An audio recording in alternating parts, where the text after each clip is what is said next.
Hallelujah. Praise God. Hallelujah, Jesus. Viyo sama, viyo yang paya. Hallelujah, hallelujah. Osana, Osana, Osana. Praise the Lord. Hallelujah, Jesus. Yo tato mo tato le proclame ye pole tato proclame masani fo ya ole testimony awa. Ye po met super so fanga mali olanga lo eso fo mo ulai. Tato ne va ngale ya fiafi ye po ne va ngale uli. Ola tato sitsalo yo tato fo ye. Tu tau fali tu la ono is for fanga for proclame for yo wa for tato proclame wa ye nei. Le atola matu tama faftai tele lo lo fam lo wangane le faftai le ola male malos we fo yate mato faftai fo lo alfa lo au la via yo lo au tai tai ya imato tama me uma sama to ye ni ya solo matu tama mai le tai se pa ya ne vai ngale as vi ngai fo ila fio tai tono mato lo tama Olo yai pere o ti mea umai mai se foi le li o nei la lanyo lo tau lama lama pea ile soifua ma le o la whanau o le nganga whaftai nei vai ngale a fiafi ni ia lau a fiolo maua pea lau whanau soifua lau li lei ai mai se o le ola manuia jono sio matou nei fo ia tunu o Samoa ere ngata fo ilia so staffer nei la langi e ale lau taita inga ma lau pui puinga ai mai se o lau tau singa o i matou lo whanau whamanuia o e tamane i porkalame whapean whaalwatu i lunga tamai penga te whailangi wala au lau fio fese mamau e o tuai lo matou leo ia ilanga leo lau fio whamala malama leo wanganga paia paiatu paiane paifo i se loto whapio na tau vai vai lo matou tama ia whamalo si au lo wanganga paia le lau upu fio ala va mi matou te alanga i nai tama lau upu le ngata fuilea mai lava prokalame te au se ia pa ia mai se taimi ole nei ia fiafi por taimi foi le pono matou tama nei aso ia angale le lau fio ia maoni anganga ia ina wa o e malo fina ngalo ina ia whapio na whatupula ia pio le matou oli lau fio whamanue lau upu tama nei ia fiafi whamanue foi whalongo longo lau whanau tu malfa unga lau fio lungo matou tangata ona o Yesu o wole mavala awa tuai amen e ma amen. Praise God, hallelujah, praise the Lord, hallelujah, Jesus, hallelujah, glory, glory, hallelujah. Praise God, hallelujah, Jesus, hallelujah. Yemi yele tu ne va ngole ole aso e por ni va ngole wa uli e por le afia fifo ya wa le wo sa mo ta tonu la vale tu la tolu falu ato ta pokala me yor ta pokala me ne afia fi wa la wi lo amen si la fia fo ya ole ta to witu la o me antu puli o langa mar so ifanga e so ifua ma o wola ifo ya le file wa inor tangata le tangata tu ai e avia matangata fo ya fe mai la le upole atu ne va ngole afia fi fa mai ya ta fi maulo o to sa o lo tonga amen ya ta fi maulo o to sa o lo tonga o nga fisili lo la ya le fa pe ole o ta to por kala me ne va ngole afia fi o le ale ta to sa o lo tonga o le ale ta to sa o lo tonga le a foi lo sa o lo tonga i ta to uma lava le ala o le ale ta to sa o lo tonga amen a fe me kali le ya la le kala tia o se kulma ko piko ngusoni fa mai kala tia le ala namtsa o pele mar mo fa mai o le nei ina tu ma wi ile sa o tonga o fa sa o lo to na ai itsa to we ke riso ai awane to itsa fia ile amo le polonga amen ya fa malulu atu ya onga le fa ya tu lo proclame ni me lo ya ile farsu isu ya nei tom finga vai for ni vai ngole o le o langa fa nga ile ola male malo sia ma wo fo ile ni fo va ngole me alu fale tuba ya ti ta tolan fa now ai o ti ta tono ne ya fi femene fisilia le proclame ne ya fi o le ale fa sa o lo tonga le mana o ye tato wa le tau le tato proclame ne ya fi o le ta o le fa ma ya ta o fi mau lo o to sa o lo tonga lo tato sa o lo tonga o le tato sa o lo tonga ngai ko e kali lava ya le l'apostolo Paulo e la kustia amen ya Galatia amen. Praise the Lord, hallelujah. Galatia 5 praise God and Jesus on the side my Galatia 5 a o lona fai upu mua ngai fai mai kartia ngai di ma o le ne yo tu mau i le saro tonga fa saro tino mai ke riso ya te tato ai awane tu ta fi o to i le amo le pulonga fa auta ea o Paulo o te fai ya te o to a fai e perto me ina o to i le nga lava ke riso ya te o to o te toe monitino atu i tangata o perto me ina o ya te la to ona fai o mea umalava o ile tula fono ka ko kele ko ola la skula fonga fa mai watau sa olo to ina tato ona o ke riso Yesu amen o ke riso Yesu amen ona ole tato porkalame ole o me su por soi fanga male olanga male porkalame le atua lo soi fu maselo wola o ke fie karkalanga wala kusile kalila yanga fa mai ole ni ya tu ma wier sa tonga fa sa olo to o to ke riso Yesu olona winga pe ataso baba ye imena tutupule olanga mafeli wa inga ile atu o soifua male olanga tsangata nga fe mai apa swing ku mau waila ye ngame wo fa ilo ile atu ya te o cho ku mau waila ye o tato imea wo fa mala maina Yesu Kristo ya te tato wa me wo fa pe on fa ilo ile atu ya te tato amai kako ku mau wailo inga awangi ko se o kako wala au fingi ko fo ya yo kako mangako au fo inge fa loko lua au fo ko fike pa ai fua ai e ku maule fa sa lo tonga wa fa sa lo to ita to wele atua amen ele ma fa yon kako lo le ma malo le atua pe a fai kako kelea tu mau ai pe ile me fa ilo ele atua ya ita to pe afai ka ko kele sava vali e fatino le fina ngalo le atua na fai loa ye le atua se por kalame mo lo soifua me se fo yo lo ngeyola ele ma faila tato on tato va ia le por kalame le atua wo fatula ngaina mo lo soifua me se lo wola ele ma fayon ka ko ku ma salo ko nga pe ka ko le ku maule me fai loa amen afenga mai ele atua ya tato fa sa tsonga ya le fa mala maina o le afion pa ia le atua ya le tango le atua ave ese mai oi mai le anga ai ku oi fen ile o ingala le fa mai upole apole fa malo se le apostolo Paulo ya tato au ele nga kaya kalatia le kalesia au ya tato ona tato tu maui e pei o le apostolo Paulo le ai se me ai fa piona fa vai ai Paulo ele vai se me fa pe alo Paulo fa pe mai ma fa vai ai le Paulo o mai fa fika o le Paulo fa pe o nga fa vai ai foi le Paulo pe alo lo sava linga wa kaya ai ma fa fika o le ma fa nga ka vai akuwa ma mafale le avenga wa mafale kele amusia ngaluenga Paulo ngaluenga le atua le moli inga le afion pa ia le atua ma le fa pula ko le fina ngalo le atua ala ye Yesu Kristo ele fa apea me au fa vai Paulo ai ona tato to e fa malolosi makako ko manga o mea umala volo fa pe nga fa ai no e Paulo o mea nas o le soifu nga male on langa o Paulo e fa pe nga fa na fina wai Paulo au mai i tono la fionga pa ia le atua inga ia kako wa sa ili ai mai kako kuku ma wai mai kako wa ngalulue ai amene ele ma fa yon kako ngalulue pe fa kako kele ku ma ele mfai fe kako fatino npokalame pe afai kako kelea kako kele ku mau lava ile meu failo ele atua ya tato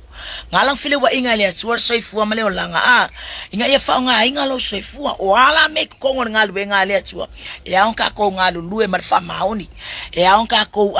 o kako ko fike pa kepa ai kako ku mau le fa maoni o kako ko ngau mele tino ai ngau kako sa ili le fina ngalo le atua amen lango me o mafailo ele atua ya tato o me nga kukupule o langa wa ingo mai ai le o langa sai ya wa ko lucia ile mafafa pe oka angai loa o kele faya angai loa o kele anga o loa ya kai me lo pongsa o kai me le mamlama kako uma kai me lange o ko failo me Paulo ko fa mars me Paulo o le nge ya ku mau le fa sa kunga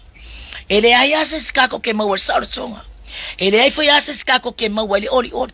pau wale oli ku mau e ol fa va ngar tanga tsaya ngar kanga kai ku mau ile atua ngar kanga ya sa ili ile atua inga ua fai lo ile atua me uma ya tsaya nga ua kakala ile atua manuia ya tsaya fa mea fi nga welo inga e ku mau e pe amene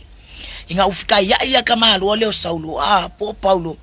ima ile ala o yelo se menga felta ngata o le menga fa yele atua so ifu fo yo paulo o mea umala yele fe me paulo kako ku maula yele saulo ko nga o le almen fa ilo ile atua yake oi o le afo ile ya putale ni wa batu ile atua yate oi kako uma kako ku mau wai kako sai inga yele ya lifi lunga Pole hale menga kofi kako wele to kako kinga luai lifi lunga pawanga mele ai fa fen kako ku mau wai sa tonga ku mau wai sa tonga fa sa loto ita to wele tua ele mfen kako wale mama le tua pe kako le ku mau wai pele mele fa ilo le tua ya ita to ole ame mo mfeyeng o kala ile le ame mo mfeyeng o fa so ilungo le afion pa ya le tua langa ile poko kan ile poko le upole tua ele ilo se le ilo me se mea ai pio no fa ilo fo ilo mo le ma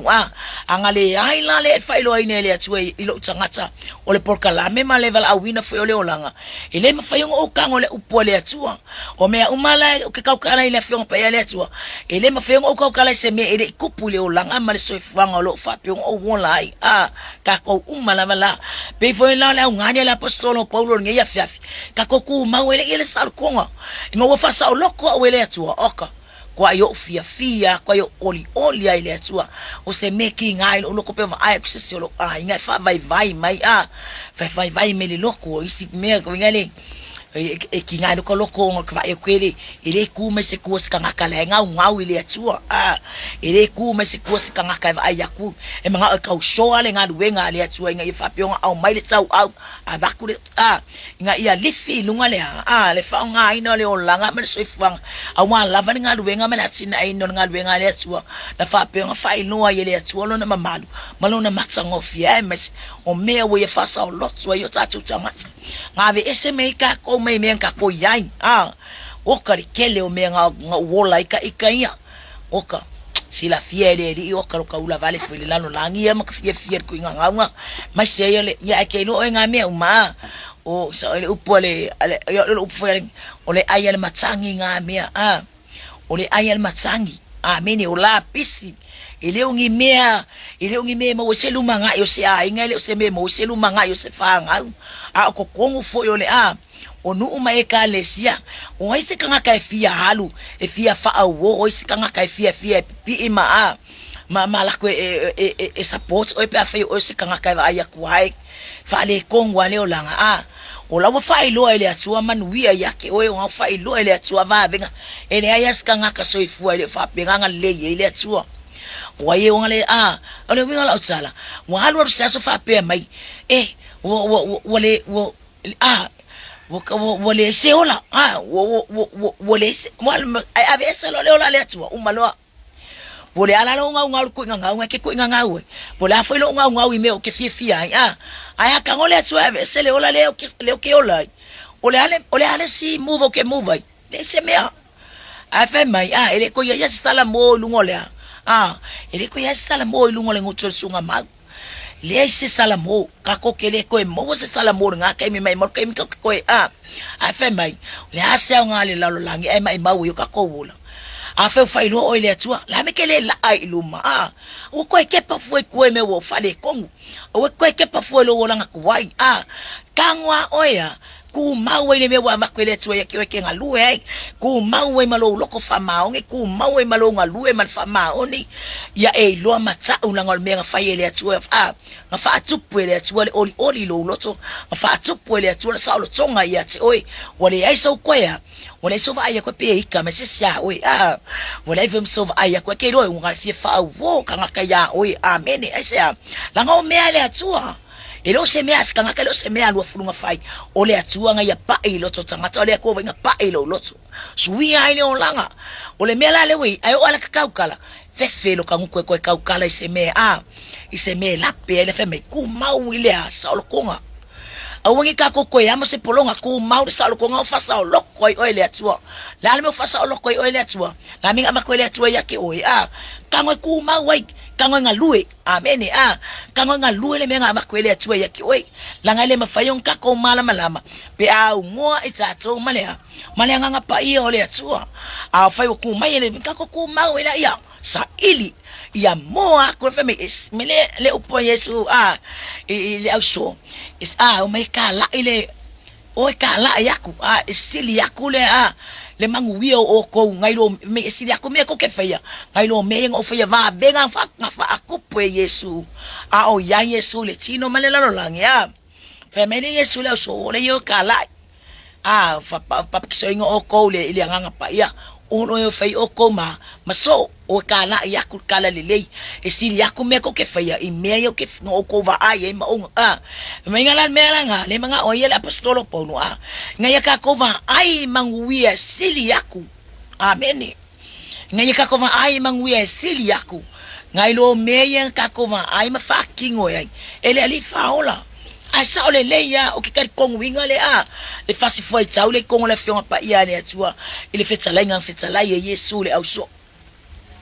esili yako me ka ko ke esili yako me ye ka ko ke fe esili yako me yo ka ko mala ye esili yako me onga o me onga ole nganga pa ia ole atua anga le fa ko pu fo ele nganga pa ia ole atua ya ke oe le lot of fo mala nganga fo ele mafayong kako ele mafayong kako le mamalu le atua ele mafayong kako pa ile mamalu le atua kai mi kako ke vivi ai wa kolo ako kako lo ko le atua pe ke sa lo fingala ko yang yo pa ele lo mai mau pe fa pe le plana le atua ya kako nanga sila mai le atua la wa okay bakulo ka ika ave ese kulo ka ika kako uma mai mau pe fa pe kwa yalu lo ka langole nau tsa inga o lo tsa lotso elangona ivi ma ano lo tsa o lo tsa tino le lo wanganga ile atua ile atseme ke vivi ile atseme ke kapua ai ko inga e ka be manga o kwa ile atua ke kangwa ko ya ke pa ya ku ya ke manga ke pa ya ku ile atua ke manga o se ele manga ye pe fa pe wa pa ile mamal o le atua po wa pa mangwi o le atua o inga ke lo ai lo le tapua inga ka ka ko kapua ka kapua oli ka ko kapua sa o ko nga mai le atua ele no atia ai lau tapua inga o le ale me o fa kong o le atua ke mo vai siva pese o wako inga me o ke mafu e fa ki ngo fe me ku mau le sa o ko nga amen ku mau wai la me ngaling o fa ilo ya ke o ile mamalu la me ngaling o fa ilo ya ke o me lele uma mamanuwi o uma o fa ilo ya te o ale ale pi ke le manga o shaina kule le ke manga o shaina ku me alo fa le atwe ke le manga o shaina ku pe ya la shaina ku o mo shaina ku o lawa mi pulia lawa mi o fa kong o ile ngang pa ia langa o me umanga fa kong o ile ngang pa ia o lo lotso aweke loko amawaluma aweke loko vi awa fo yeke langa kupu mai me umale lotso mai ya sili o nga leo ina lo lotso ngai lo se isi lava mia pe o kang America ko por kalami langa le kelo langa le stanga tele o oli le atua amen la ko mo fa pe nga shell upole atua la ko mo fa pe nga lulu nga le atua wa o ti akono fa fi au fale tua ko wa ko nga langa o me nga o le calling a mai le atua le se vala au ngina o ngata nga vala au o le atua ke ala ko foi la fakingo o le poko mai le atua ka ko ke fakingo i me uma amen le fai le lunga se poto ngata pos kai ka inga ngata amen fai le poto mai le atua fai le nganga pa i o le atua nga lui langa lue le nganga o le atua le fa pe ngofu nga lue le nganga pa i o le atua langa fa mai so le so wangi ko ku ua Yerusalema se ia mua i mau le mea nga fola inga e lo tsama o le ale meleng fola inga o le nganga pa ia o le nganga pa ia a faila ele pa io kako wolanga ele mafaya on kako wo ile mamalu ole atua ai fa fekai ile atua ngai vai ke mia nganga kango le atua pasi mai ake kako le porkalame me plan lo wolanga male ilo wolanga mal soifuanga malo soifua vame yang ako ngeki olo mafau i porkalame le mga oile atua fa ngai oi amen la la fe mai kuma wai fe me fe punga suma le valu amen mga yel foi punga suma le valu amen family foi punga suma le valu mai ole nga luwe ole nei o te fai atu sava vali ye ila le nga ona le fai le o to mana ortino wa mana ortino te atu ile nga wa te atu fo ile nga le tino wa fete na ila wa le ma fai ye o to ona fai o me to te mana na o fai a fai te ina o to ile nga wale no fo auto ile tula fono manga ya foi se fast foi kau ole afionga pa ia le tu fa mai a foi te ina auto wele nganga wale ngo foka ko kula fono langa le mele ka ko fa ia ku ye wo ai kanga kaka wa ile tu wa fai kula fono wa foi ko nga kula fono ka ke lo amen kele akula fono yo ola ile lano langi amen ikio fe mai aka ko wora kula fono ye femela yele ole wa ngo foi ka ko kula fo olongo winga wa ka ko le ska ilo le nganga ole atu wa ka ko le fa kingo le vala awinga wa ka ko le oi tala ya tule ale onanga ale femeya wa ka wa poloka ang or kula fo ale ngala ka ko wola kula fo ai ka ko wola ka ko ke fa lango lango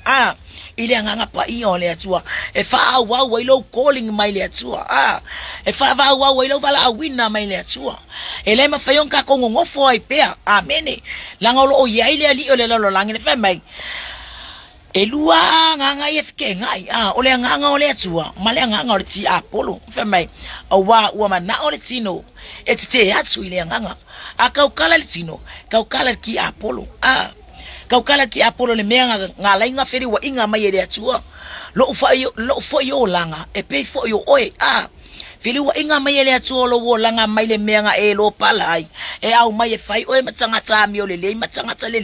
marka ngaka ke kala e no na fina ngalo mali tanga tu mau ya te ya afeme ku mau wela ia inga amene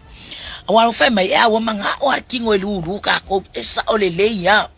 kele mi alo fale tu fai lo ya kako ai le o mafainga ku wa ngo ai lo lo so fu au ne le tu ile ka amilo le ile le ali ole la no langi ke lo ole me se le ka mo ye ole o ka amilo le mengi ole loko e ka amilo mai e ka amilo mai lu ka ko loko ameni ai me se ala le mengi ole loko le anga mal fai male amu le anga ole loko le anga male anga amu male nganga le loko fa mangalo amene fia kelele ki aporo ya ngofo ka manga amene ala fe mai olenge ya kuma wia ile sa olokonga ua fasa oloko ai o ele atua ua fasa oloko ya olenge ku fa ya ki sava vali ile nganga kako kuma ile nganga pa ia kako sava vali ile nganga ole atua fa ki ngoi mele manga ile nganga manga ole nganga e afenge e ke ale ke o folo fatu se tangata peke avaku se tupe peke avaku se o se ka ile menga fa ile atua fai fo sulu mai se semana o miese fiso swani e manga o miele le alofa langa ile fe yo le alofa le atua i mea umalama amen ile ifapia e o ar kai miningai pole ale le angor kanga pole ale nga sala kanga kele oi la manga o ale tu ku ya ku fai ko he o fu ya ka ko la ku ale tu mai la ku ale tu ma ku ya ku fai ko la fai ko o lo loto pe maka makala mai lo loto pe maka pe mata kala mai pe maka pe ke manga o e fa ulu fale yesu e fa ulu fale le tu e lo wa fe amene le ka ukale le to le tangata amene la le fe mai ale le yo ka ko loko ngale pese oli ya marsa loko ngale fa sa lo tonga la vai ka ke fia ai le lo pra mele i kai fo le so tangata le lo pra mele ya fu fai kala le skangaka le lo foi pole ale mele ya fu muy fo le ya me ko inga me fa penga e ka ko ke a matala ina la nga ka kala ngela finga pa ia le tu fe mai la wa wa mana o tino te atu ile nganga ele sa ole le ya o ka yo langa saka ko ya bialang ko kala ir ku langa le langa o me ye sa ki apolo sa ka nga oi la sa ke esele nganga mai ma oi ma la sa ke esele ami ole le ke esele lo ko alofa ke esele lo ko maulalo ke ese ke ese lo le ko fama lo le ko fama ngala sa ave ese la sa ave ese lo ko fama ngala fa mai e manga o ku o me ya o me piko silenga ingosia ele atua o me piko silenga ingosia ele atua le fa mai ku mau le fasa o konga o le ale me o vala awe o le ale me o vala awe ya o ngaluenga o afo ka ko ngaluenga fa tino le nga ko kongo le ainga kongo le kalisia e mai so nu ka ko fi ngau maka ko kuku mau ya ka ko ngalu lue met famau ni la ngor nga lue met famau ni fa meya e fa sa o loko e fa manguia ye le tu o nga manuia fa me nga ke oli ke fia ke sa o loko ke siva e ke kango e fa so ku manguia nga mai le tu ye ke oi fa so ku le so kanga o sia makwale le ya le vivi le tu pare le se kala langa kaula ifo ya ole mengi ke aka kuwa ngale ngale ka aka kwa takalofa kisi sa ole upengale kisi ayu kan falaka ngale umar pakua ya ngale umar pakua tik tik alore mone mele feme ku mau fasalo konga au ke kwe kango kwe kepa fue ngami ngaluwe o e mafama oni ku mau wai kango ngaluwe le mela wa kwele tue ke o nga pile peyo kalenge di mai nga avere ele matsai ya ona alue mat fama ongi mawar kau alue mat fama ongi mawar kau ai ka ko ai kanga avere tsale ni tsas fa mai wa makaule ele fa kai mo me kala pepelo mai wo maka ulanga ele ai se kusama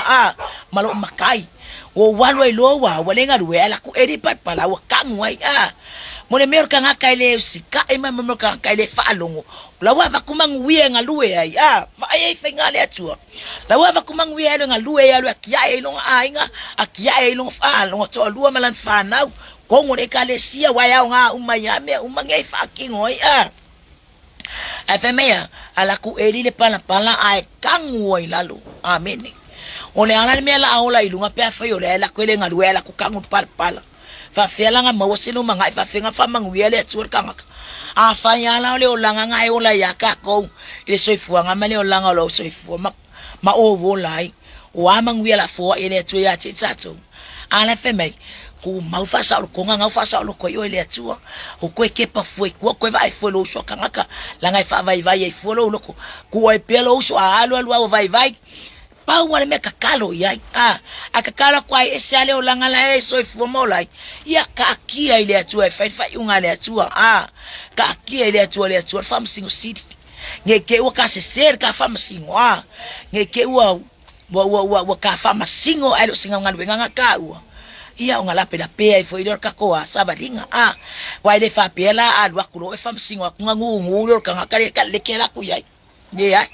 que ela foi oia ai vela mai foi nga ia e que ela foi oia dale me wala nga bla ia que ela foi oia o le meu ko pua o so ilunga malo witsa o so ilunga malo koko ko so aku ia malo suka wa kile o le paula me fa kai le tua ai ke wa ai ko seto le lo koko malo suka ai le angar fai lo kwa ke fa pe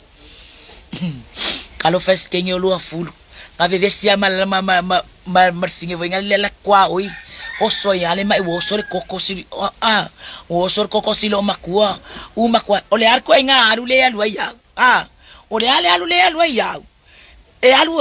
alu le kapenga amene kwa yo warule kapenga penga ilu molo watu oke la ku oke ku iluma la ngor karsa ole menga ile sikala pipelo oke alu malo mau ki ngola walu ke alu oke alu le isoa oke alu le iso wale iso wingoa amene ale mangai mo me mai ia ku maure sa olo ko fa sa olo ko kako au kako ke ko fai fakadia ia e fasa ale vale maki e fasa ale ki apolo alui fo kwa ia vai ku ke au fa pe kwa ke au kulia ngai ale so me nga fai ai ke ya le wa fu fai fu le skangaka fa pe yo o ngai lo fai kala wai wa ko so kwa ya male wa ko so kwa ya male ngai male nga a fa inga ko mai so kangaka fa ka lo ile le sika ko makala ai va al fa sa lo tonga fa sa lo tseta to ile tu kako ku mawai o sa olo tonga moni ale ngare manga ole atua ya e ka ia ilo soifua e ka fo ia ilo o langa lo tangata ngai ka ko ngalue man fa maongi ngalue mal puno wai ngai ka ko fa sa loko mai ka ko mai le amole polonga e ke lo loko le anga ke amol polonga ki apolo anga ke amor ki apolo o le mengi o loko le anga o le fa ko polonga nga amene yo for fai kakala o le polonga nga yo foi lo ka muy fai fu kala o le skangaka o le mea le nga o le fa kupu masenga i le va uso i kokongo inga me ya so foi la ia asa me foi lo uso fai mai o le ale me la kupu fe le la fe va tai la fe wai fu pa ko le uso kakalo ile fai kala fu ai manga ia ka ko mai ku mal fa sa o konga la ke minga e kalia ile nga o le tua fa kangai ke minga fa nga ile tua fa ilo ile tua o nga me alo fa kangola ku mau fa sa ko nga ku mau sa ko nga awaka ko ke koe o fu nga i me ale kingo kalia ini kalia le lo langi e ma me ale kingo wa mai mau fu ke mka ke o e kulile sao e ke fiwa ka fa sao ile ai ase sao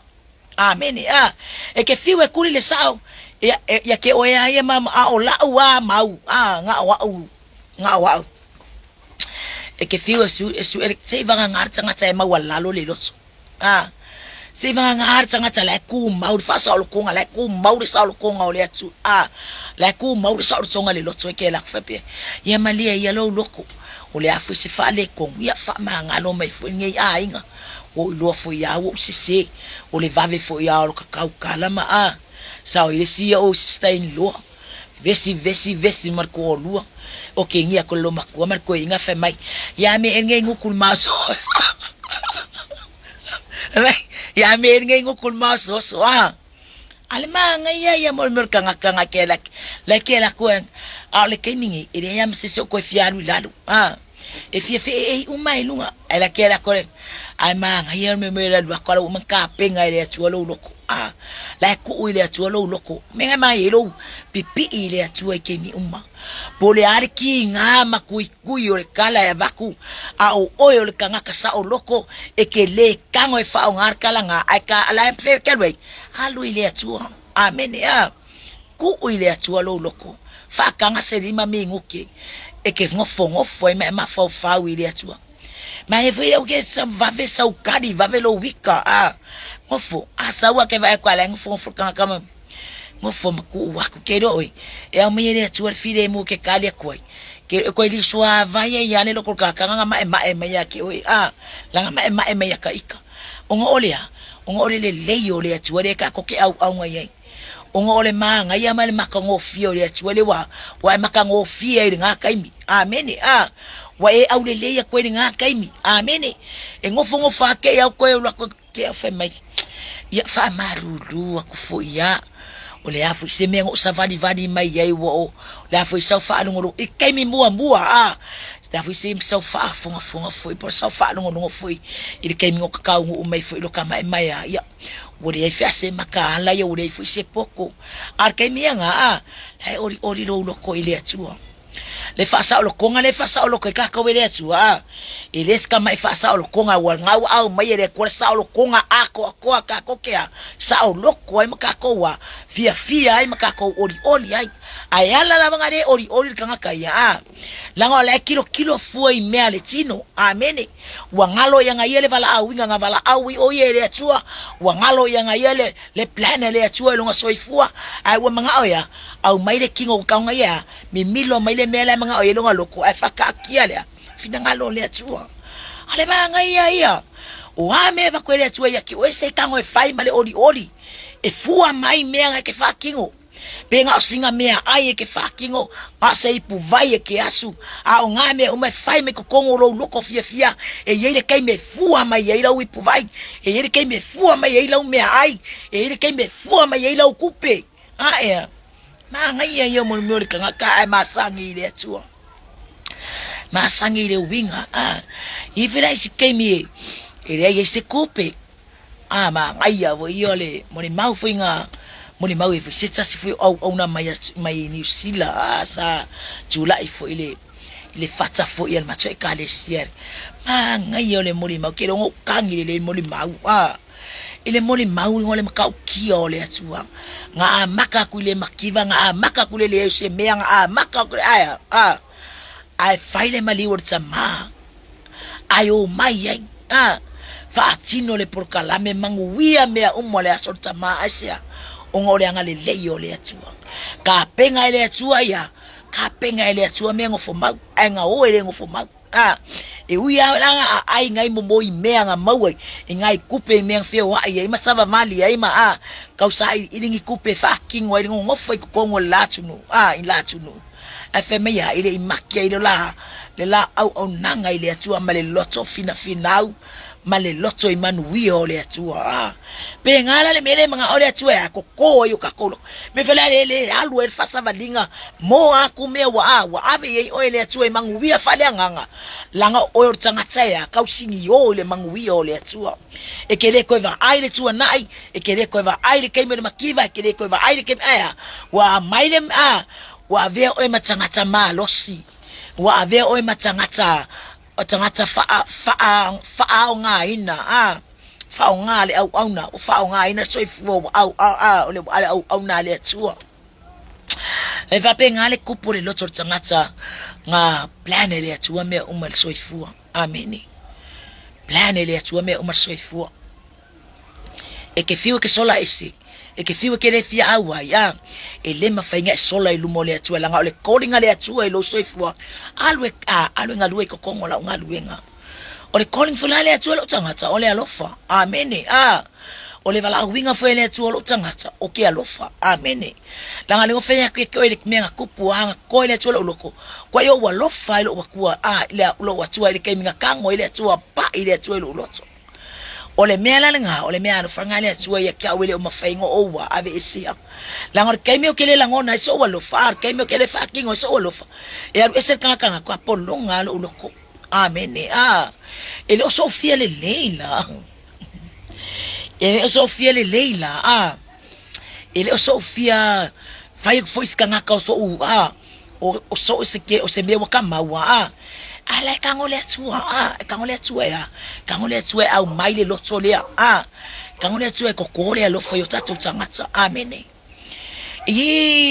ya uwo nga finge nga yene mena tupu amen nga kupu ina uwo nga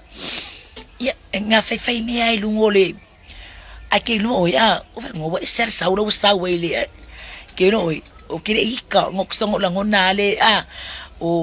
o suwanga mapokala mefa kelo oi o fa ko le siaso afeme amele lo tswa kango su ise ofu amene kango su ise ofu ya ave masawo ale ave sawo kango lo fai kelo ke minge wa makwa ya pipi pe ya le uso pe tsasile manava nga fa na wai o kere kango e face me e kelo ele tswa kelo kawime kango e kawile lei amene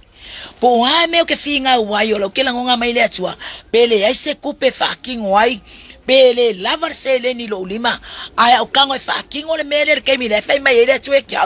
e umai fuai umalele me yongo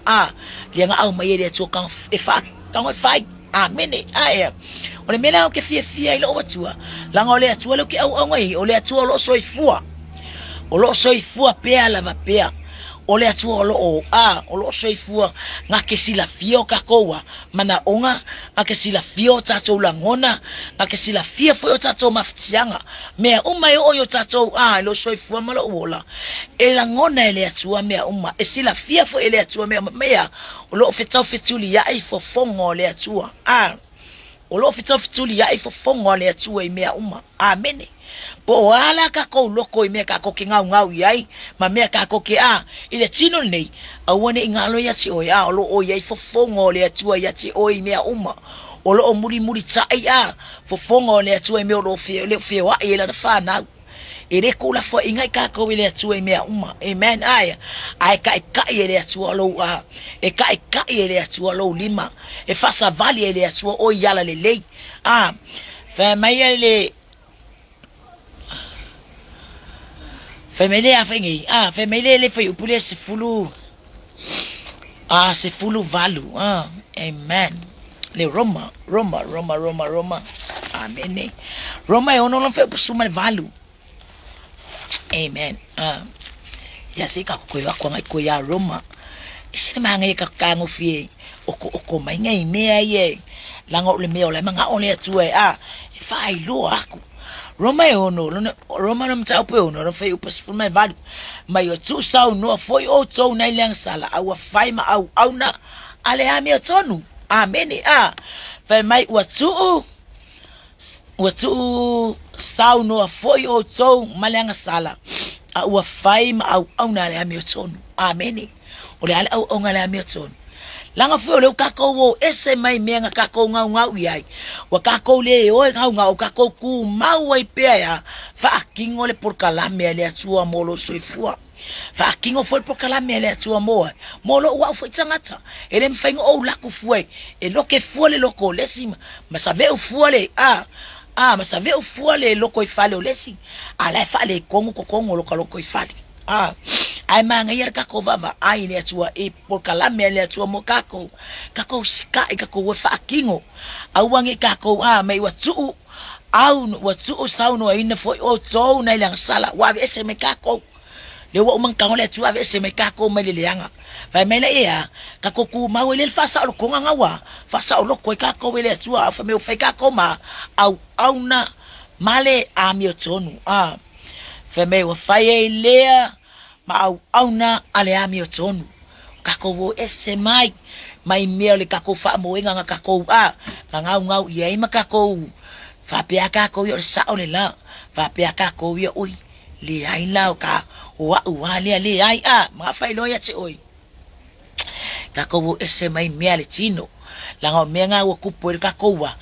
fa inga malema wa iso kako wa ko manga malema wa iso kako file mu langa ngau au mai ele atua fasa o konga fasa o ko kako ala kako ke apa kwai mela manga ole atua ya nenga ave ese me kako ele atua amen au orang fasa vali o ele atua langa plan samane fa kingo mo aku mangwi o le atua kere ngaka mai fu aku le vai wa ngaka kapu vai fu aku le vai wa ngaka ku le vai fu aku le ngaka surunga kike fe meya ko fu aku wa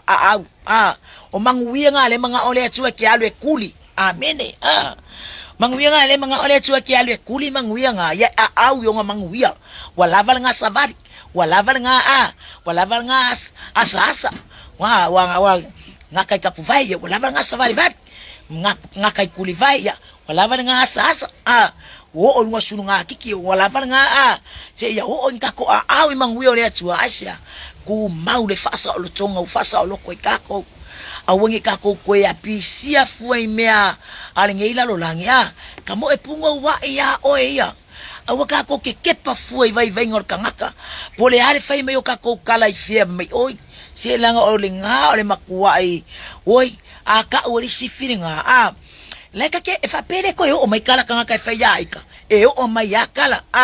fa pere o ko kala fa ya oi ko o ko kala fa ya oi fa me ya o ngame fa me lisko ya inga sala mai mo meu piece of cake mo meu fas cake me nga ki ai sumalie e alwa sumalie nga ya kunga wa ai sumalie nga ba ya kunga wa makuai laiva ai merka nga ngala wa no wasui ako fa ku langa le wa lakwai wasili aku mangwia yo kilo maya ki oi ngai lole me ala ya amen wo umalolo leva ai mawalalo ya ala wa amaya mai le fa aya le atua lo on sai ilo ku mau ilo tu mau le fasa o konga langa le ka kanga kanga ni liu mai le atua mai le o langa kuai e avea makanga ka fo wa fa fo winga mai wa fa fo wina mea uma me o fa fo wina mea uma fa uta wa mavai me tuai wa fa fo wina mea uma o le ku maula nga le manga o le apostolo le o Paulo nga ia sava vali ia le kalesia Galatia me Galatia me sava vali ngata le Galatia nga ia fa pionga la koa ku mau e fasa o ko ngano sa lo ko ila ko aungi ko ia ila ko le amol polonga la ko ki Apollo ngale ewa la vea ewa le ua le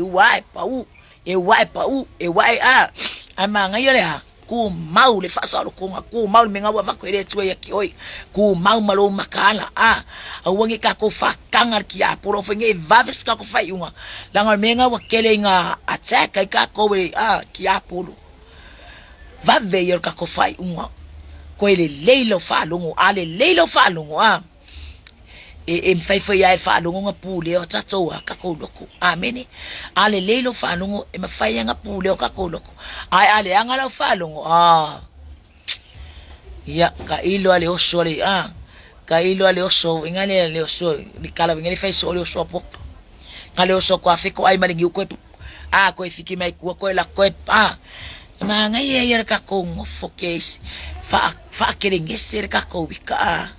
fa kere ngeser ka ko bika fa kere ngeser ka ko fai unga fai au mange ye vaves ka ko fai unga se mea ni fingai kere foi nga ka ura pia savalinga ai ka kongo inga ya ma tua ai ka ma fainga o langa o le fa nau e ko le faku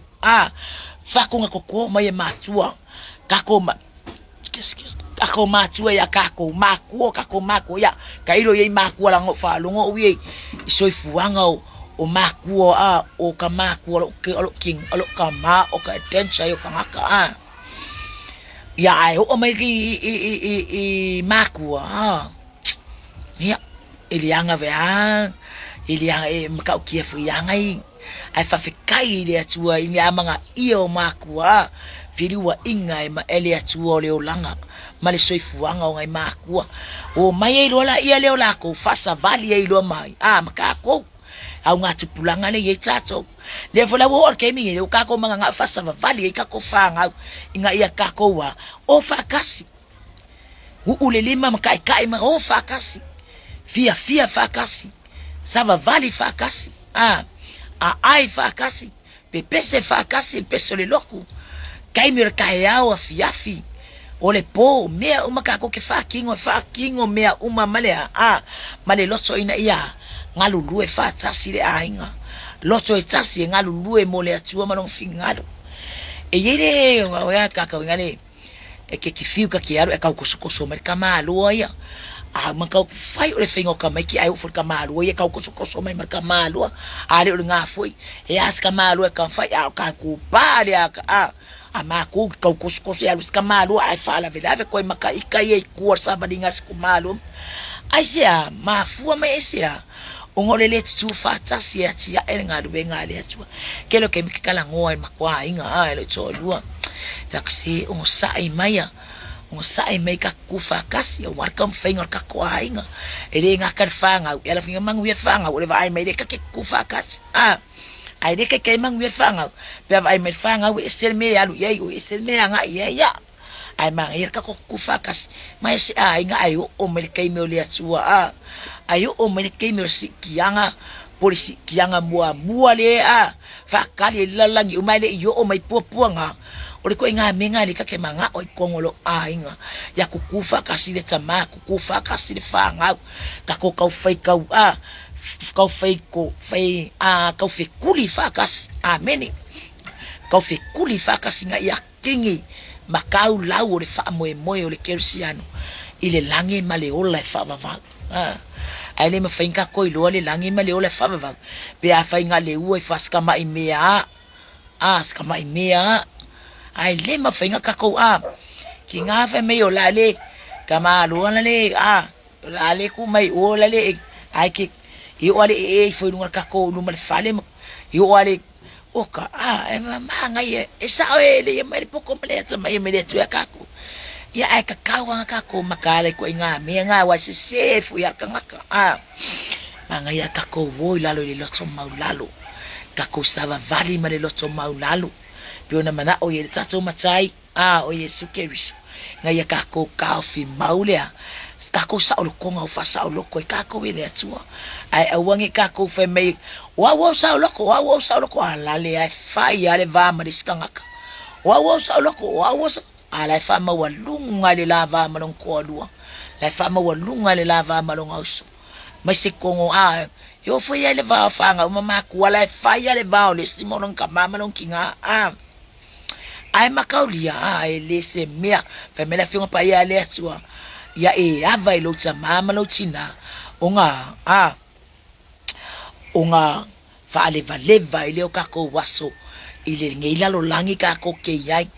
me vela ngai lenga ku ainga ya fu me ngai ko nga mali li ngai si ma ku ka mama ki ngala wo ka ifselau mon kupu ka ifselau ifspul mon kupu la ngai ono se fu ka ngala ka kala ngin kuspa il fixe fu yo ono ka sanga ka kuspa il fixe fu fe mailo wa matua wele ko kusale malos alaio o kwa la sia isi varu se fulu uma fixe fulu alwe varu se fulu alwe iva se fulu se lau mon kupua hayole usika ile fengole usika makausi ile upo le atua mafa longo ile finangalo le atua ya langa ina au na ile aso sa mai aso loku mai fa penga fengole kako soifanga maleo langa le kisoifo mo wola kako ke fa moe me umelea ile fa moe me umel fa tsasi le atua ya titato amene